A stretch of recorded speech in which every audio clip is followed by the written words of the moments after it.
Michel Morin. Ma date de naissance, c'est le 7 mars 1942. C'est durant le temps de la guerre que j'ai pas eu connaissance. Et puis, je suis venu au monde à Montmagny. Montmagny, c'est entre Lévis et Rivière-du-Loup. C'est une petite ville de 12 000 habitants.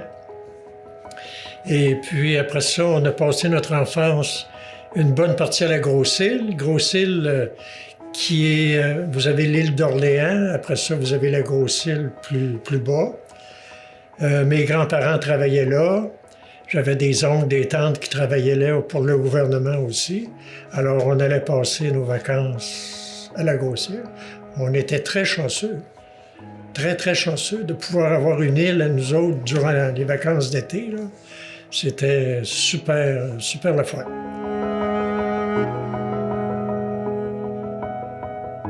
Grosse-Île, pourquoi il y avait du monde qui travaillait là? C'est quoi qui se passait là-dessus? Parce qu'il y a eu une épidémie en Irlande. Et puis, les bateaux arrivaient d'Irlande. Puis quand ils faisaient la traversée dans ce temps-là, partir de l'Irlande à venir ici, à Québec, c'était très long. Hein? Alors, il y avait des maladies qui se déclaraient à bord du bateau. Et puis, mon grand-père, son travail, c'était d'aller chercher ceux qui étaient décédés à bord du bateau dans une ambulance tirée avec un cheval. Alors, il embarquait ça dans son ambulance, puis allait les enterrer dans une fosse commune. D'après les statistiques, il y en a au moins 7000 qui sont enterrés dans une fosse commune à la Grosse-Île. Et puis, les vivants, ceux qui étaient encore en vie, bien là, mon grand-père allait les chercher, puis on allait les reconduire à l'hôpital. L'hôpital qui servait de soigner les patients qui étaient malades. Mais c'était réellement un travail très difficile, mon grand-père. Ouais. Mon grand-père, il a fait ça longtemps, oui. Il a été décoré de la reine Élisabeth. Il a eu une médaille de la reine Élisabeth pour son travail. Et puis j'aimerais ça te la montrer, la médaille, là, mais je ne l'ai pas en ma disposition.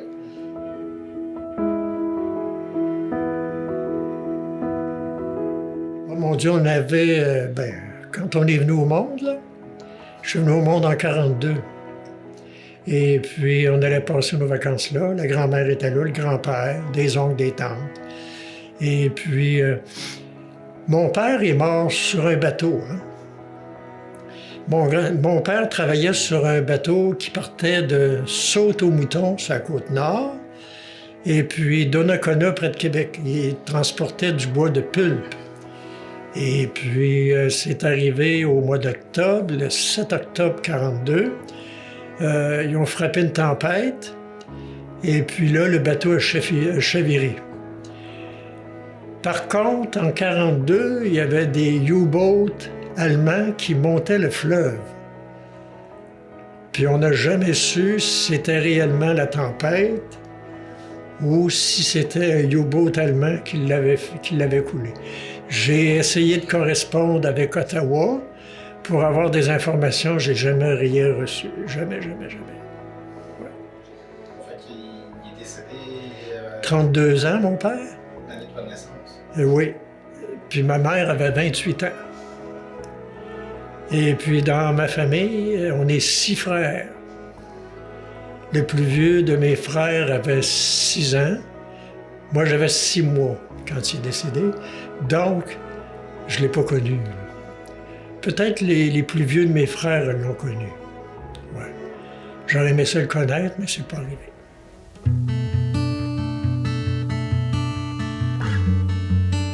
Montmagny, bien, nous autres, étant donné que ma mère était veuve, on a été placés dans un orphelinat. Hein. À Montmagny, il y avait un orphelinat dirigé par les Sœurs Grises. Alors, on a été placés les 6 à l'orphelinat parce qu'on était éduqués, on était nourris, on était lavés. Et puis, dans ce temps-là, c'était ça. Fait qu'on a passé une partie de notre enfance là aussi. Puis quand on allait à la Grosse-Île, bien là, c'était une vacance, une vraie vacance. Ouais. Puis on est sorti. Moi, je suis sorti de l'orphelinat, je devais avoir une dizaine d'années. Et puis là, j'ai commencé à étudier dans des collèges à Montmagny, puis des écoles secondaires. Puis, ouais. C'était difficile. Les orphelinats, là, c'était difficile. On mangeait des volets. Moi, j'étais pas propre au lit, j'étais pas propre dans mes pantalons. Alors, je mangeais des volets. En pensant qu'en me donnant une volée, que ça allait arrêter, mais pas du tout, hein. Ça a continué. Puis au moment que j'ai sorti de là, tout a arrêté. Fait qu'on peut dire que le stress, y était pour beaucoup, là. Ouais. Ça met de l'anxiété aussi. Oui, l'anxiété, le stress. Quoiqu'aujourd'hui, je suis encore anxieux, j'ai encore du stress, mais je peux le contrôler. Une chance. Ouais.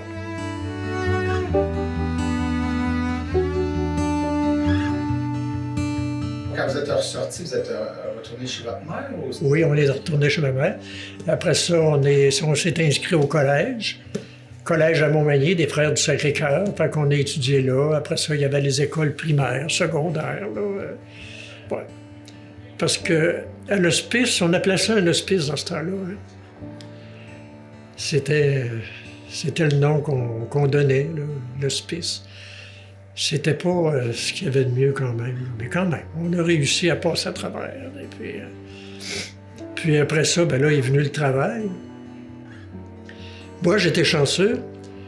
Je suis parti avec ma petite valise un bon matin, de Montmagny jusqu'à Montréal, avec ma petite valise. Et puis, c'était en 66.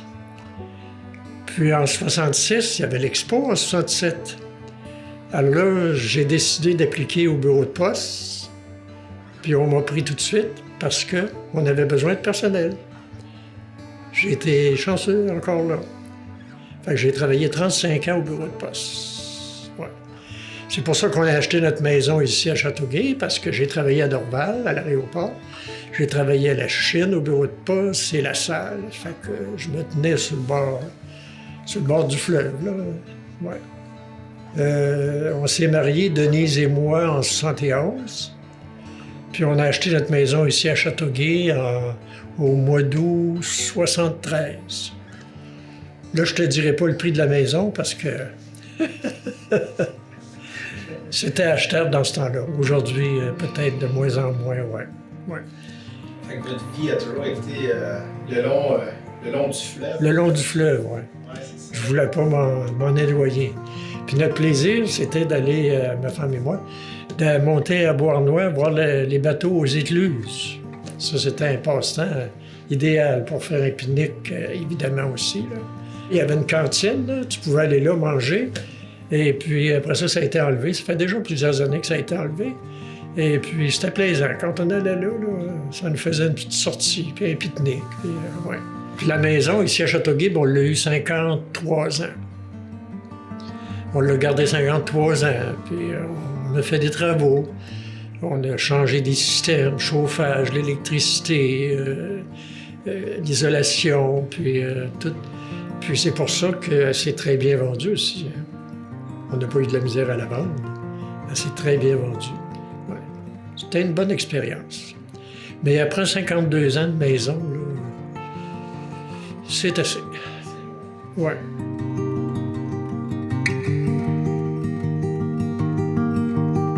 Quand je demeurais à Montmagny, on se connaissait déjà. Fait que Denise travaillait à l'hôpital de Montmagny comme garde-bébé. Aujourd'hui, c'est plus des gardes-bébés, c'est des infirmières. Et puis, c'était une garde-bébé. Puis elle a continué à travailler 2 ans à Montmagny. Moi, je voyageais ça à tous les semaines, des fois toutes les 2 semaines. Et puis, je descendais les fins de semaine pour aller la voir. Ouais. C'est une histoire d'amour qui s'est développée lentement. C'est ça. Vous avez pris votre temps. Mm-hmm. Oui. Puis après ça, on a eu les 2 filles. Brigitte, Marie-Pierre, on a eu 2 filles qui demeurent ici à Châteauguay aussi, puis qui travaillent à Châteauguay. Brigitte travaille dans une garderie à l'hôpital. Et puis Marie-Pierre travaille à l'école Brenda Milner. Ouais, elles travaillent là. Et puis, ils ont des bons travails, ils aiment ça. Ils aiment très bien leur travail. Ouais. Vous êtes arrivé l'année avant l'expo. Est-ce que vous avez des souvenirs? Comment vous avez vécu ça? D'arriver ici l'année de la construction, puis ça va peut-être avoir une frénésie. Ah ben oui, l'expo, on allait voir ça. Et c'était encore en chantier, puis il y avait des voyages organisés en autobus pour pouvoir circuler à travers les travaux, puis j'allais voir ça. Moi, c'était... Puis là, j'avais acheté mon passeport. Mon passeport pour l'expo, je l'ai encore d'ailleurs. Hein? 35 $ pour l'été. Oui, 35 $. J'y allais presque à tous les jours. Parce qu'à Dorval, je travaillais de soir, 4 heures à minuit. Et puis, j'allais à l'expo le matin. Puis là, je travaillais à 4 heures à minuit. Puis le lendemain matin, j'y retournais. C'était un passe-temps, une expo extraordinaire. Hein? De voir les autres pays, les pavillons des îles, les pavillons sur l'île, de différents pays. C'était très, très enrichissant. Ouais. Est-ce qu'il y en a un qui vous avait marqué? Y a-t-il quelque chose qui vous a dit, ça, c'est à l'époque? Bien, le pavillon de la Russie. Le pavillon de la Russie, le pavillon des États-Unis, la France, la Grande-Bretagne, le Québec, le Canada aussi. C'était très, très important, ouais. Puis on est retourné après. Les autres années d'après, c'était encore ouvert, hein, comme une exposition. Et puis on est allé, mais oui, j'en ai profité au maximum.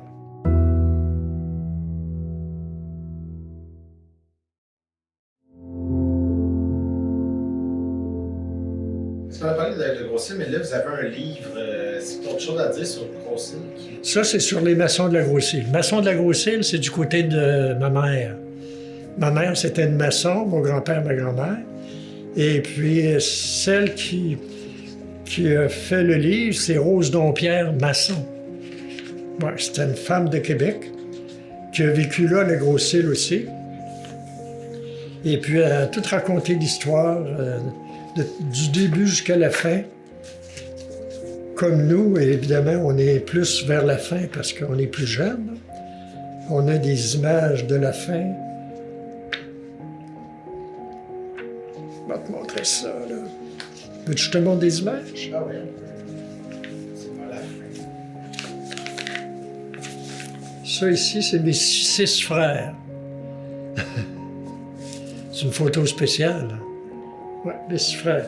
Ça, c'est mon frère Jean, qui est ici à la résidence. Puis il a travaillé à TBSO, hein? Jean Morin. Il a travaillé à TBSO plusieurs années. Ouais, il travaillait pour le bingo, je pense. Ouais. Fait que c'est de réunir toutes ces images-là. Hein. Madame Rose Dompierre, là, elle a travaillé très fort pour faire un beau livre comme ça. Là.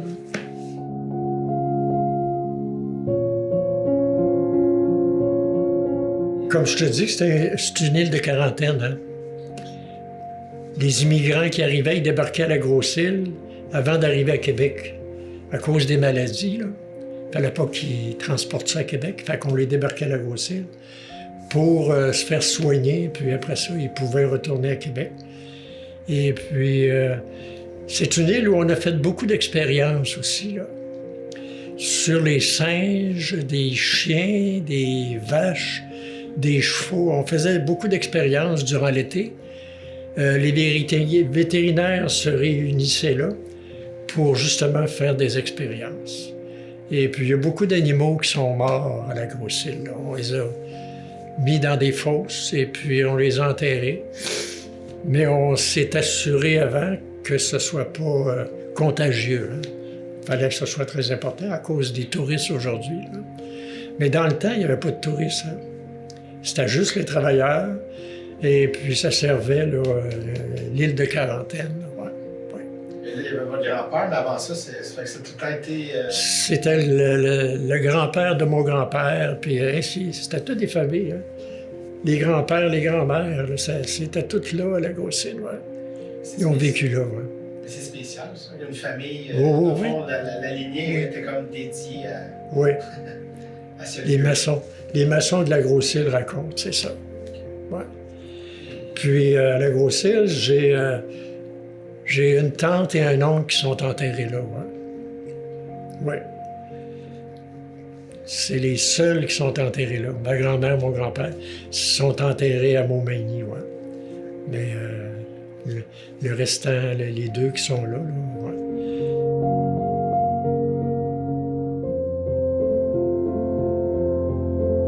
Il dit vite tantôt que vous passiez les étés là, mais que vous aviez l'île à vue. C'était un explorateur. Oh oui, on explorait. Il y avait des bâtisses. On rentrait dans les bâtisses. On faisait tout ça. On brisait pas, mais on regardait. Puis, ouais. Puis même, on a fait le tour de l'île une fois. Mes 6 frères, moi, j'étais pas vieux, là. Mes 6 frères, on décide de faire le tour de l'île à pied. Du côté sud, ça va, puis il y a la route. Mais du côté nord, c'est enroché. Ça fait que quand on est arrivé du côté nord, là, on a frappé un orage. Fait que là, on courait sur les roches pour se rapprocher du côté sud. Mais là, les gens de l'île nous cherchaient. Ils étaient inquiets. Qu'est-ce qui est arrivé avec eux autres? Fait que là, à un moment donné, on s'est envenu. On descendait la rue, puis on avait les mains dans les poches, puis on sifflait. Mais là, quand ils nous ont vus, eux autres, là, ils n'étaient pas de bonne humeur. On s'est couché de bonne heure. Vous étiez partis sans le dire. On était partis comme excursionnistes, là, puis on voulait le faire. C'est un de mes frères qui avait décidé ça, là. Ouais. Grosse-Île, ça se résume un peu à ça. On est retourné plusieurs fois après, voir comment ça s'était... parce qu'ils réparent tout ça, la Grosse-Île. Hein. C'est devenu un musée. Fait qu'on répare toutes les bâtisses. Comme ma mère, mon père, ils se sont mariés là, à la Grosse-Île. Rodolphe, mon père, ma mère, Annette Masson, ils se sont mariés là, à la Grosse-Île. Ouais. Et puis, ça nous arrive des fois de temps en temps d'aller voir, là, qu'est-ce qui se passe. Puis, parce qu'ils réparent toutes les constructions. Hein. Ils les gardent puis ils les réparent pour que les gens, après, peuvent aller visiter. Hein. C'est tout bien entretenu. Hein. Ouais. Il y a une église catholique, puis une église protestante. Ouais. Fait comme je te disais tantôt, on était chanceux. On avait l'île, nous autres, durant l'été. Fait que... C'est ça, là, c'est fou qu'on est enfant, là, c'est ça. Oh oui, De pouvoir se promener librement dans... c'est pas tout le monde qui avait ce privilège-là. Là. Ouais, c'est ça. Ouais.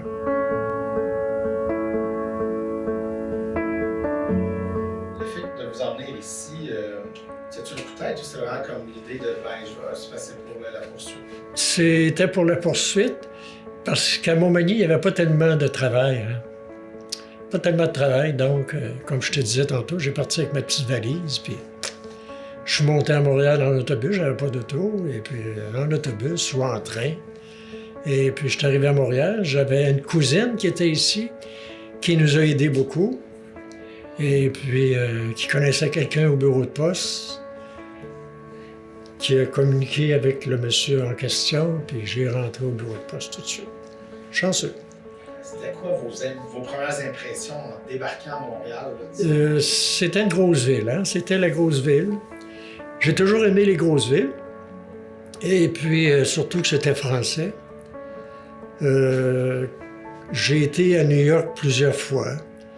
J'ai été à Paris avec ma fille. J'aimais ça, les grosses villes. Ouais. Il y a beaucoup de culture, beaucoup de gens différents. Puis,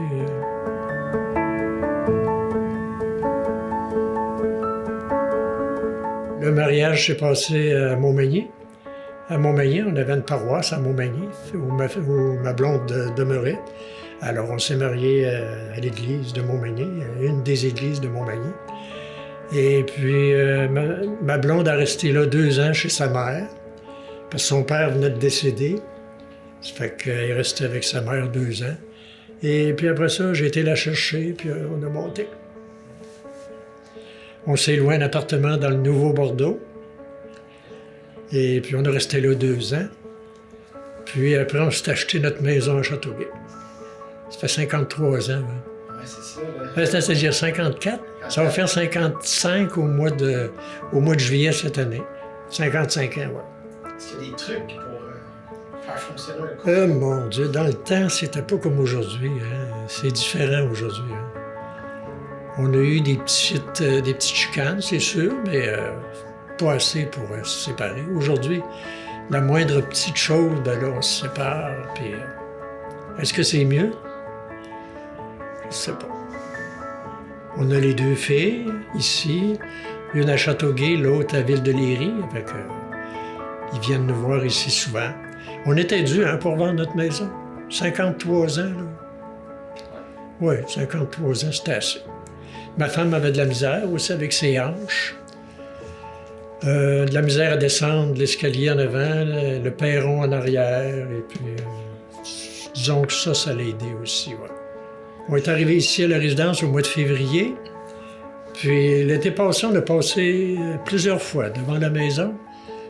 Mais non, ça ne disait plus rien. Non. On est passé à autre chose. Puis on s'est fait même des nouveaux amis ici. Des amis de notre âge. Puis c'est du monde qui sont très, très gentils, ouais.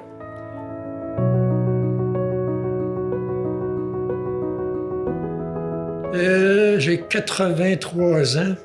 Je trouve ça un peu difficile, la vieillesse. Tu sais, t'es moins en forme. Moi, j'ai fait du vélo ici à Châteauguay durant 50 ans. J'ai fait du ski de fond ici à Châteauguay, même chose. J'ai fait de la marche, j'ai fait les sports pour me tenir en forme.